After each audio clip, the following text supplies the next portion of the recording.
Alors la proposition de loi dont je vous parlais sur la question du blocage des marges,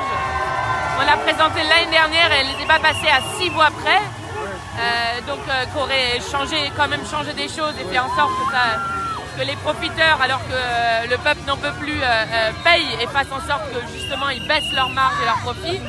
Ça c'est la première chose. Deuxième chose, cette semaine, Jean-Philippe Nilor, député martiniquais, a posé une question au gouvernement sur la question des assurances sur les très petits et petites entreprises parce que les assurances sont en train de se désengager, comme ils le font en Kanaki d'ailleurs,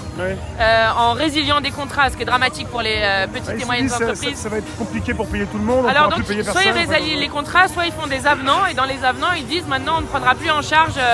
les dégâts qui sont causés par les révoltes, ce qui est absolument inadmissible. Donc pour obliger donc nous on demande à ce qu'on oblige les assurances à accompagner les très petites et moyennes entreprises, et surtout qu'il y ait des réponses politiques. Le problème, c'est que la réponse du question gouvernement